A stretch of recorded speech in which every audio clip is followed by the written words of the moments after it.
하나님 말씀 보도록 하겠습니다.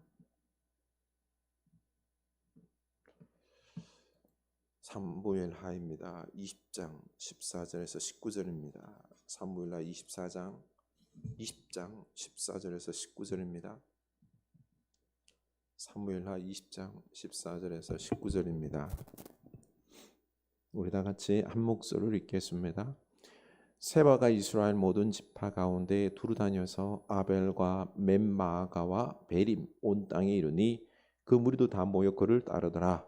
이에 그들이 벤마아가 아벨로 가서 세바를 애우고 그 성읍을 향한 지역 언덕 위에 토성을 쌓고 요압과 함께 한 모든 백성이 성벽을 쳐서 헐고자 하더니 그 성읍에서 지혜로운 여인 한 사람이 외쳐 이르되 들을지어다 청하건대 너희는 요압에게 이르기를 이리로 가까이 오라 내가 내게 말하리 하노라 한다 하라. 요압이 그 여인에게 가까이 가니 여인이 이르되 당신이 요압이니까 하니 대답하되 그러하다 하니라. 여인이 그에게 이르되 여종의 말을 들으소서 하니 대답하되 내가 들으리라 하니라. 여인이 말하여 이르되 옛 사람들이 흔히 말하기를 아벨에게 가서 물을 것이라 하고 그 일을 끝냈었나이다. 나는 이스라엘에 화평하고 충성된 자 중 하나이거늘 당신이 이스라엘 가운데 어머니 같은 성을 멸하고자 하시는도다. 어찌하여 당신이 여호와의 기업을 삼키고자 하시나이까 하니. 아멘. 이 말씀이 우리에게 생명의 말씀, 은혜의 말씀이 될 수 있기를 원합니다. 교회 소식 나눕니다. 우리가 감사를 배우고 넘치게 하옵소서. 이 10월에 더욱 감사를 배우고 감사할 수 있기를 원합니다. 더욱 기도와 묵상으로 주님과의 깊은 만남 감사가 넘치기를 원합니다. 다음 주일은 종교개혁주일로 우리 신앙을 개혁하고 주님께 돌아옵시다. 오직 말씀, 오직 은혜, 오직 하나님께 영광, 이 신앙의 본질을 회복하는 우리가 될 수 있기를 원합니다. 다음 주일이 11월 첫째 주일 우리가 추수감사주일로 지키고자 원합니다. 감사의 고백이 넘쳐나길 원합니다. 그래서 매일매일 우리 감사를 고백하고 훈련합시다. 작은 것도 감사, 일상을 감사, 그럼에도 감사, 범사에 감사하는 하나님이 기뻐하는 감사하는 여러분들 될 수 있기를 축복합니다. 네, 우리가 치유를 위하여 기도 많이 했으면 좋겠습니다. 특별히 우리 정세일 전사님 모친 이선혜 우리 권사님 간암 부분 검사를 마쳤답니다. 이제 조만간에 일정이 잡힐 것 같은데요. 수술이나 이 모든 치료들이 잘 될 수 있도록 위해서 많이 기도 부탁드립니다. 이번 주간 우리가 외울 말씀은 전도서 12장입니다. 이 말씀을 외울 수 있기를 원합니다. 네. 한 주간 잘 지내셨죠? 주님 이름으로 사랑합니다. 서로 인사합시다. 사랑합니다. 감사합니다. 우리 감사 고백이 우리 입술에서 넘쳐나길 원합니다. 하나님께 감사하고요. 그리고 가정과 우리 이웃들, 교우들에게 감사하는 여러분 될 수 있길 원합니다. 심지어는 좀 미운 사람도 있지요. 감사거리를 한번 찾아보시기 바랍니다. 아멘. 제 고향 후배가 지금 하루하루 피를 말리고 있습니다. 집이 안 팔려서 이러다 파산, 가압류 위기에 처했습니다. 작년에 큰 맘 먹고 집을 샀는데요. 이 금리가 오르면서 돈을 번 것들 다 이자를 내고 또 남지가 않습니다. 적자입니다. 대출금 이자가 무려 300만 원. 전세 자금 상한이 100만 원. 차량 할부금 보험료 100만 원. 생활비 200만 원. 그리고 자녀 교육비 100만 원. 이거 여기저기 빌려서 빚쟁이가 되었고요. 카드, 대출 다 받아서 나올 곳이 없습니다. 제가 그렇게는 사지 말라고 그랬는데, 또 사서는 빨리 팔아라고 그랬는데 말 안 듣더니 지금은 내놔도 안 팔린다고 합니다. 얼굴에 미소가 싹 사라졌습니다. 그러면서 기도해 달라고 부탁을 합니다. 요즘 이런 집들이 많습니다. 뭐 돈 문제뿐만 아니라 암으로, 병으로, 치매로 고통받는 가정, 자녀들 문제로 속 썩는 가정. 돈 많고 하면 아무 걱정 없을 것 같죠? 그렇지가 않아요. 제 동서가 강남에서 부목 생활을 했었는데요. 권사들이 맞고 산답니다. 맞고. 그리고 남편들이 밖에서 바람을 피우고 늘 가정 싸움이 끊이질 않고요. 그런데 그 남편이 장로로, 안수집사로 교회에서 거룩한 척 예배하는데 진짜 화가 치밀어 오른답니다. 다들 그러고 보니 문제, 고통, 투성이입니다. 저는 목표로 여러분 성공해서 얼굴에 웃음꽃이 활짝 펴서 행복했으면 좋겠어요. 그래서 행복을 위해서 기도하고 있습니다. 그런데 다 성공하고 돈 벌지는 않지 않습니까? 그래서 좀 힘들어도 마음이 평안하기를 위해서 기도하고 있습니다. 그런데 어떻습니까? 참 행복하고 평안하십니까? 현실은 그렇지가 않죠. 코로나 시대에 고금리, 고물가, 고유가, 경제 충격으로 행복과 평안보다는 죽을 것만 같은 지옥 현실입니다. 너무 고통스러워서 마음에 평안도 없습니다. 또다시 젊은이들이 한국을 떠나 이민 가려고 합니다. 벌써 제가 아는 한 가정도 캐나다로 갔습니다.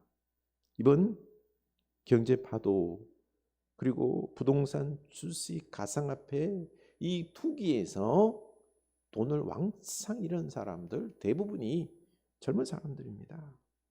결혼의 꿈도 사라지고요. 자녀 낳고 이렇게 산다는 게 두렵답니다.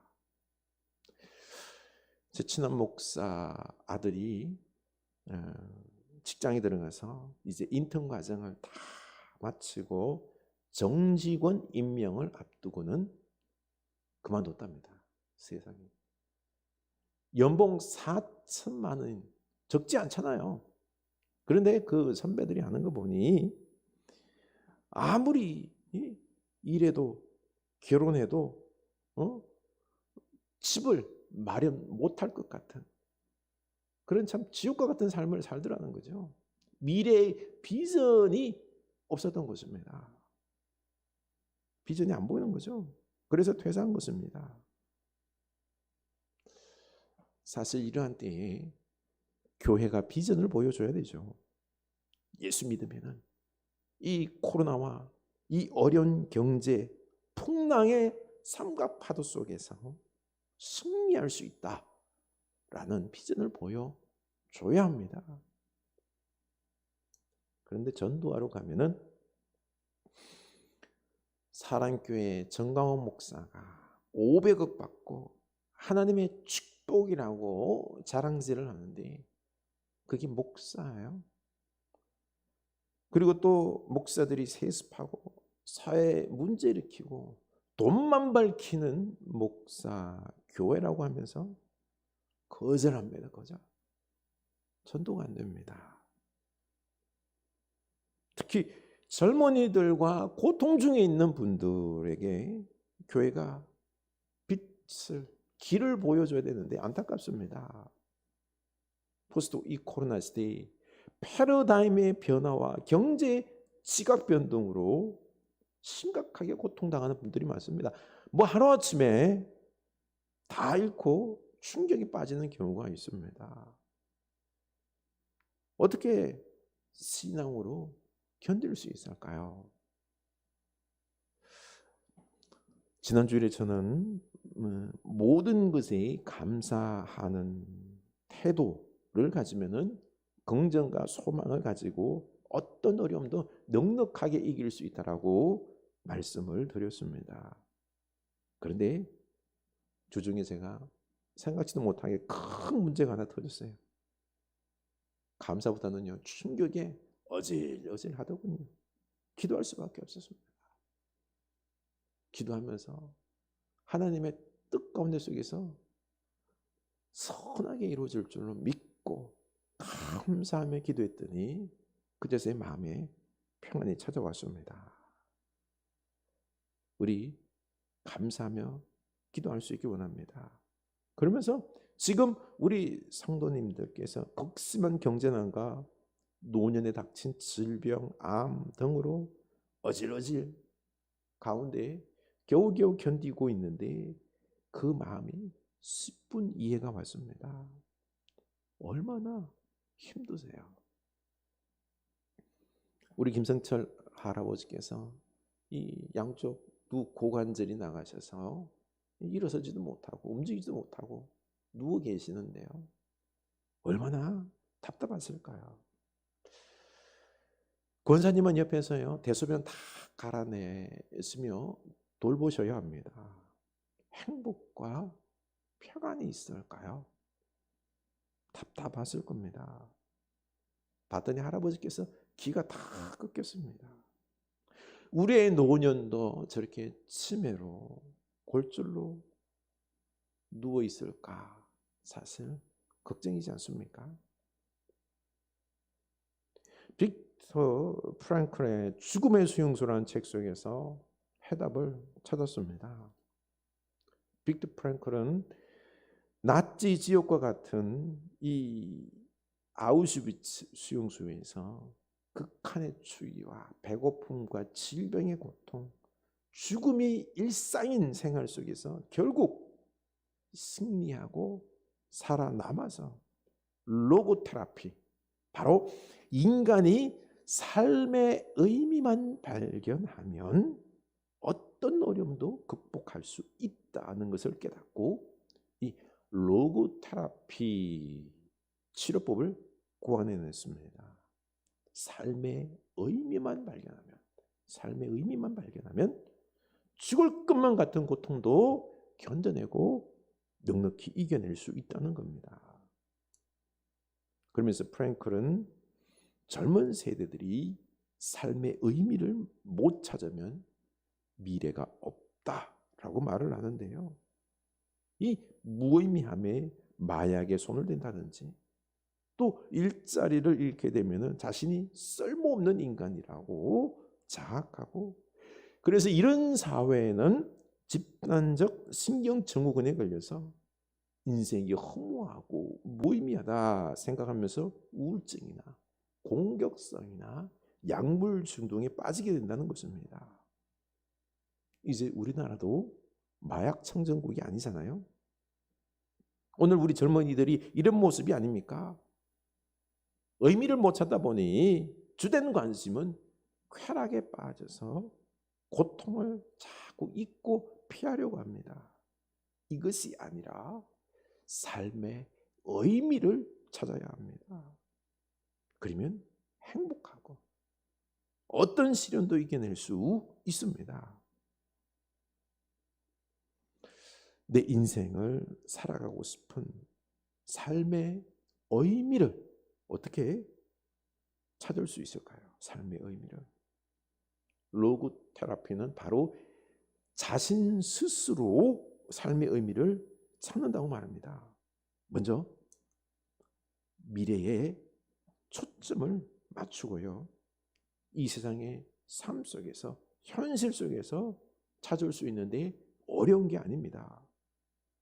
첫 번째, 일을 하면서 삶의 의미를 찾고요. 사람을 만나서 사랑하면서 그 관계 속에서 의미를 찾고요. 피할 수 없는 시련을 통해서 의미를 찾을 수 있는데요. 이 시련은 인간의 잠재력을요 극대화시킵니다. 그 속에서 삶의 의미를 발견할 수 있게 되고요. 이런 시련, 비극을 견뎌낼 수 있다라는 것입니다. 이길 수 있다는 거죠. 이렇게 사람이 의미를 찾는 데 성공만 하면은 그것이 행복을 가져다 줄 뿐만 아니라 시련을 견딜 수 있는 힘도 줍니다. 저는 내 인생의 의미가 뭘까? 하나님을 진짜로 사랑하고요. 성도님 한 분 한 분을 사랑하고 섬기는 목회, 바른 목회 하는 게 제 인생의 의미임을 다시 발견하게 됩니다. 프랭클은 삶의 의미를 찾는 방법으로 두 번째 인생을 사는 것처럼 살아라. 내가 지금 막 살려고 하는 행동이 첫 번째 인생에서 그릇되게 했던 바로 그 행동이라고 생각하고 이제는 막 살지 말고 의미 있고 가치 있는 것을 선택하라는 것입니다. 그리고 또 이때 인간의 가치를 존엄성에 두어야지 유용성에 두어서는 안 된다고 말합니다. 이게 무슨 말일까요? 인간은 그 자체로 존엄합니다. 그런데 뭔가를 생산해야지 성취하고 효율성이 있어야지 인간이 쓸모가 있다라고 생각하는 이 유용성으로 봐서는 안 된다는 거죠. 그래서 나이가 들어 직업도 없고 돈도 못 벌고 불치병에 걸리고 장애나 온전치 못하면 쓸모없다라고 생각합니다. 인간을 유용성으로 바라보면 생산을 못한다고 해서 쓸모없는 존재로 보려고 합니다. 나쁜 겁니다. 독일 나치가 이런 사람들을 가치 없다라고 생각하면서 가스실로 보내버렸잖아요. 아닙니다. 인간은 어떤 경우에도요 소중하고 가치 있습니다. 여러분, 우리는 참으로 소중한 존재요, 가치 있는 존재입니다. 이걸 발견하시기 바랍니다. 그래서 삶에서 의미를 발견해야 합니다. 조능한 우리는 바로 지금 일을 못하고 아프지만 지나온 시간들 속에서 어때요? 우리가 행한 가치 있는 일들을 바라보면서 그래, 가족을 사랑하고 교회를 잘 섬기고 열심히 일을 하고 내 삶의 아름다운 이런 의미들을 찾고 이 또 현재 이 시련을 이기고 있는 이 자체도 귀한 것입니다. 나는 참 복된 삶을 살았구나 생각하는 것입니다. 존엄하고 가치 있다라고 생각해야 합니다. 내 인생을 귀하게 볼 줄 알고 만족하고 사랑하고 감사해야 합니다. 어때요? 오늘 말씀에서 한 이름 없는 지혜로운 여인이 자신이 사는 아벨이라는 성을 구합니다. 압살롬의 반란 이후에 세바라는 사람이 반란을 또 일으킵니다. 그는 아벨 성에서 사람들을 이끌고 반란을 꾀하자 이 군대 장관 요압이 아벨 성의 성벽을 다 헐어서 이렇게 토성을 쌓았어요. 그리고는 위에서 아벨 성을 허는 거죠. 초토화시키려고 계획을 세우는 것입니다. 요압은 자기의 권력을 위해서라면요 수단과 방법을 가리지 않은 사람입니다. 다윗의 아들 압살롬도 죽였고요. 그리고 그의 앞길에 방해된 아브넬과 아마사 그 장군도 죽인 악한 왕이에요. 다윗 왕도 이 악랄한 요압을 어떻게 하지를 못했습니다. 그런데 이 지혜로운 여인이 성벽 위에서 당당하게 피도 눈물도 없는 요압에게 훈계조로 당당하게 외칩니다. 이 아벨성을 무너뜨려서는 안 되는 네 가지 이유를 댔습니다. 첫째, 아벨성은 지혜의 도시로 이스라엘 사회에서 매우 중요한 역할을 해왔습니다. 둘째, 이스라엘의 충성을 다하고 평화로운 성읍으로 다윗을 지지한다는 거죠. 셋째, 어머니 같은 성읍으로 이스라엘의 지혜를 공급한 도시였다는 것입니다. 넷째, 아벨은 여호와께서 주신 소중한 기업이기에 파괴해서는 안 되고, 파괴하면 죄악이라는 거죠. 율법을 어기는 것이라는 것입니다. 이 여인이 지금 무엇을 강조하고 있죠? 바로 아벨성과 백성들의 의미를 강조하고 있습니다. 지혜의 성, 어머니와 같은 아벨성, 충성을 다하는 백성들이 사는 이 소중한 아벨성을 무너뜨려서는 안 된다는 것입니다. 이 여인의 인생의 의미를 발견할 수 있습니다.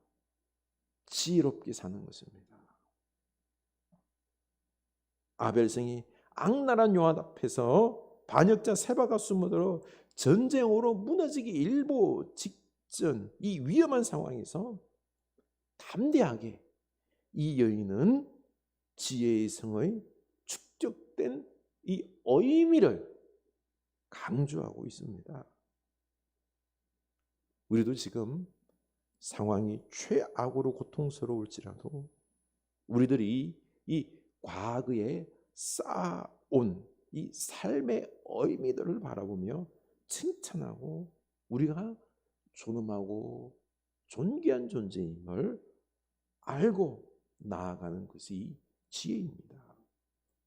그동안 열심히 살아온 것들, 가족을 사랑하고 교회를 섬기고 그리고 지금 이 어려움을 묵묵히 잘 견디고 있는 걸, 이런 의미들을 소중히 여기고 할 때 나 스스로를 귀하고 존귀하고 그리고 지금의 어려움을 우리가 이겨나갈 수 있는 것입니다. 그런데 이 의미는 성공한 것들, 뭐 돈, 물질과 같은 것들이 아닙니다. 우리는 나 자신 자체로 존귀합니다. 여러분들은 위대한 분들입니다. 자학하지 마시기 바랍니다. 요동치는 이 코로나 시대의 변화 속에서, 실패 속에서 절망하지 않고 견뎌나가는 게 이게 의미 있는 것입니다. 우리는 지혜롭게 이 난관을 반드시 극복해 나갈 것입니다. 이 여인은 요압에게 한 가지 약속을 합니다. 세바의 머리를 잘라서 성벽에서 당신에게 던져주겠다라고 하지요. 22절, 이에 여인이 그의 지혜를 가지고 모든 백성에게 나아가매 그들이 비그리의 아들 세바의 머리를 베어 요압에게 던진지라. 어떻게 세바가 어떻게 세바를 제거했는지 상세하게 나와 있지는 않지만 이 여인은 백성들을 설득하고 결국 이 지혜롭게 힘을 합쳐서 세바의 목을 베었습니다. 이렇게 삶의 의미를 추구할 때요, 놀라운 건 지혜가 생깁니다. 다른 사람들과 공감하고 설득할 수 있습니다. 그리고 하나님께서 열어주시는 길을 볼 수가 있습니다. 이름 없는 이 연약한 한 여인이 반란 자, 어느 누구도 함부로 올 수 없는 힘센 용사 장군 세바를 무너뜨렸습니다. 빅트 프랭클은 이것을 비극 속에서의 낙관이라고 했습니다. 아우슈비츠 수용소에서 보니까 어떤 사람들이 비극 속에서도요, 굴하지 않고 성자처럼 행동할 때, 또 어떤 사람들은 돼지처럼 자기밖에 모르는 행동을 하더라는 것입니다. 사람은 내면에 두 개의 잠재력을 모두 가지고 있는데 그중 어떤 것을 취하느냐가 중요하다는 것입니다. 삶의 의미를 발견하는 사람은 그 어떤 가장 비참한 상황 속에서도 그 자신 안에 있는 잠재력을 발휘해서 낙관적으로 네라고 대답하고 선택하더라는 것입니다. 이런 비극 속에서요, 막 우왕좌왕하지 아니하고 낙관적이 될 때, 네, 잘 될 것입니다. 이 지혜를 발견하게 되는 거죠. 판단력이 서는 거죠. 인간의 잠재력이 이때 발휘가 됩니다. 그래서 첫째, 고통을 이기게 되고요. 이 고통을 인간적인 성취와 실현으로 바꾸어 놓습니다. 못할 것 같은데 아닙니다. 성취합니다. 둘째로 죄로부터 자기 자신을 변화시키고요. 셋째, 한 번뿐의 인생 속에서 책임감을 가지고 행동합니다. 책임감이 있어서 도망가지를 않습니다. 바로 자기 힘으로 바꿀 수 없는 운명에 처한 절망적인 상황에 놓인 무력한 사람도 그 자신을 뛰어넘고 그 자신을 초월할 수 있다. 인간은 개인적인 비극을 승리로 바꾸어 놓을 수 있다. 비극 속에서의 낙관이 있다는 것입니다. 이렇게 삶의 의미를 추구할 때 비극 속에서 낙관자가 되어서 지혜는 지혜를 낳고요. 절망적인 상황을 이기고 나를 초월해서 반드시 승리합니다. 하나님께서 이때 역사하십니다. 그래서 이 지혜로운 여인은 세바도 죽였습니다. 이렇게 비극적인 상황 속에서 낙관적으로 보기 때문에 도망가지 않습니다. 현실 삶의 책임을 가지고 담대하게 용기를 내서 내가 앞장섰습니다.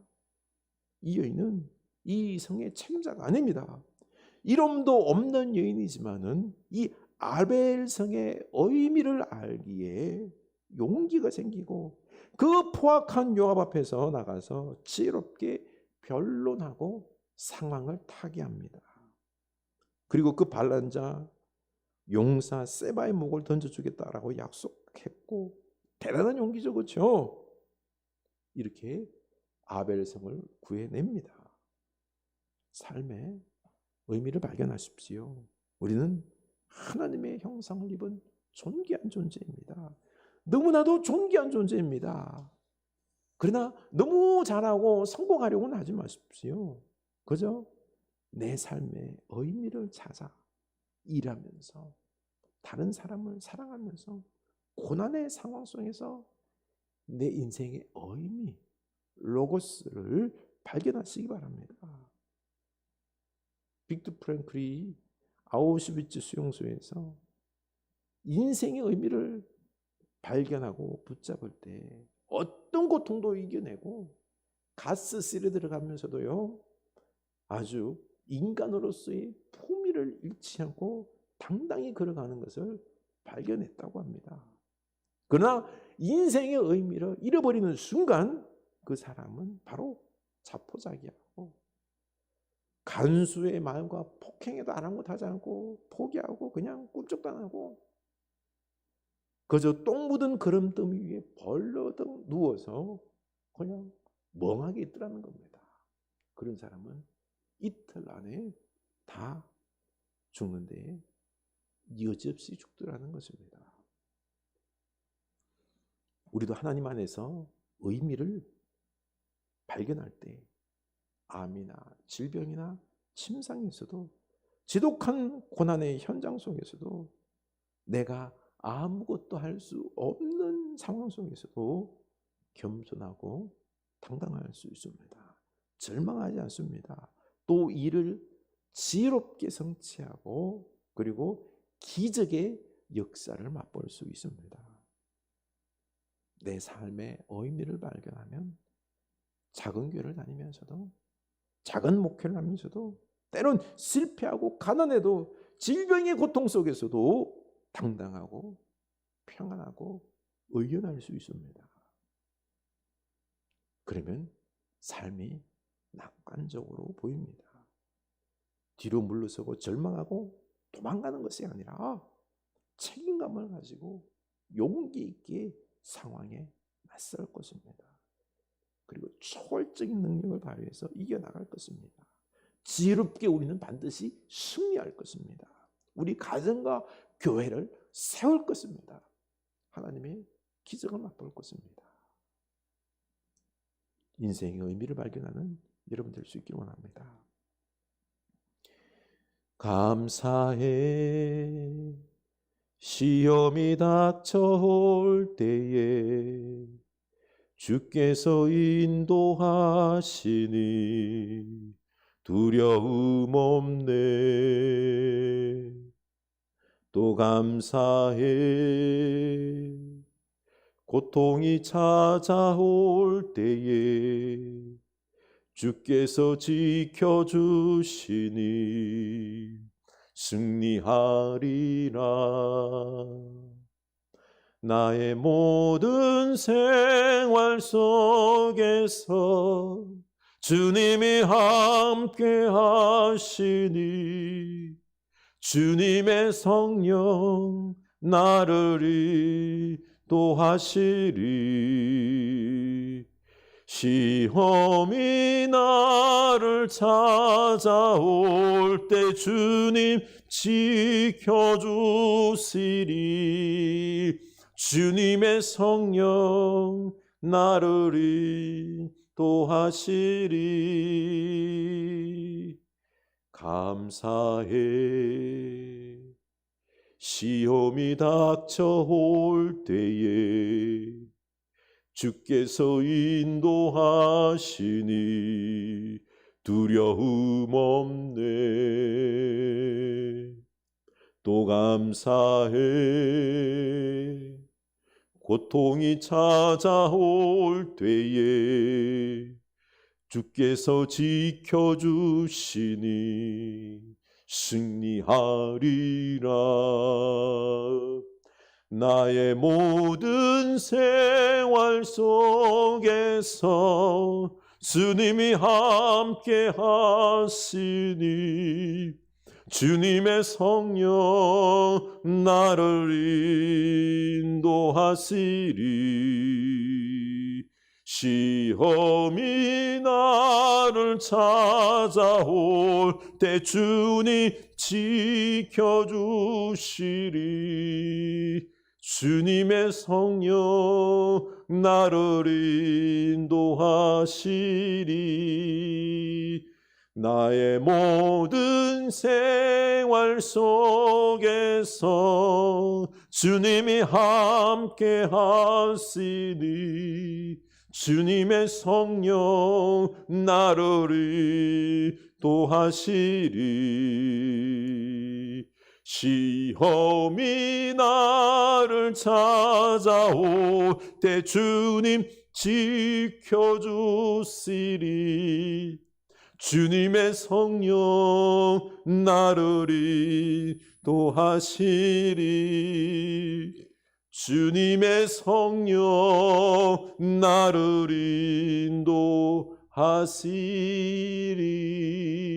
인도하시리. 아멘.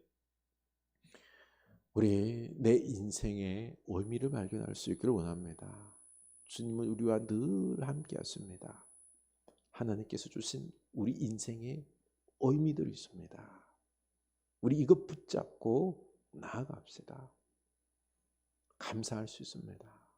내 인생에 대해서 불만이 아니라 참 나는 실패자다 낙심하는 것이 아니라 하나님의 사랑받는 자로서 하나님께서 나를 끝까지 붙잡고 지금까지 참 하나님을 위하여 이 땅 복되게 살았잖아.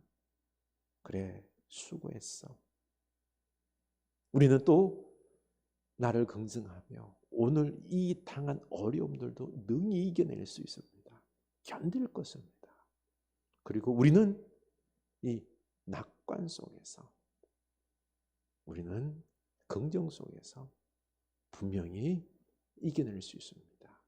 지혜롭게 감당할 수 있습니다. 하나님의 기적의 역사가 임할 것입니다. 그러니 주여 우리로 인생의 의미를 발견하게 하소서. 우리 기도합시다. 하나님 아버지, 우리가 하나님 안에서 내 인생의 의미를 발견하게 하소서. 하나님은 우리를 이 땅에 보내시고 사랑하시고 구원하시고 늘 함께 하십니다. 하나님, 저는 사랑받는 자입니다. 복된 존재입니다. 주님, 내 인생의 의미, 하나님을 사랑하고 열심히 작은 목회일지라도 하나님께 영광 돌리는 한 영혼 한 영혼을 사랑하는 이 목회, 이게 얼마나 소중한지요. 주여, 가정을 섬기고 열심히 일하고 축복하고 기도하고 이 소중한 삶 우리가 살게 하옵소서. 하나님, 내 인생을 발견하고 참 인생의 의미를 발견하고 주여, 오늘의 이 현실들을 우리가 꿋꿋이 견디며 이겨나가게 하여 주세요. 참 하나님, 힘들지만은 비관과 절망이 아니라 낙관 속에서 우리가 하나님이 주신 지혜로 이 인생에 대해서 책임감을 가지고 용기를 가지고 이 상황에 맞서고 품위 있게 주여, 주님께서 보시기에 부끄럽지 않은 그런 거룩한 길, 진리에 합당한 길 우리가 살게 하소서. 우리는 하나님의 참 거룩한 존재입니다. 주여, 이 땅에서 어떤 많은 부귀 영화를 누리는 게 그게 중요함이 아니라 하나님의 자녀로서의 존엄성을, 하나님의 자녀로서의 그 품위를 잃지 않고 당당하게 살아가며 기뻐하며 의연하게 하나님의 나라를 이루며 사랑과 정의를 선포하고 이루며 살아가는 저희들 다 되게 하여 주시옵소서. 지금은 우리 주 예수 그리스도의 은혜와 하나님 아버지 크신 사랑과 성령 하나님의 감화 감동 교통하심의 역사가 이제는 우리가 주님 안에서 내 인생의 의미를 깨닫고 이제는 나 자신을 참 긍정하며 사랑하며 품위 있게 말씀 따라 진리의 삶을 살기로 다짐하는 주의 사랑하는 자녀들 머리 위에, 그 인생 위에 지금부터 영원까지 함께 하시길 간절히 축원하옵나이다. 아멘.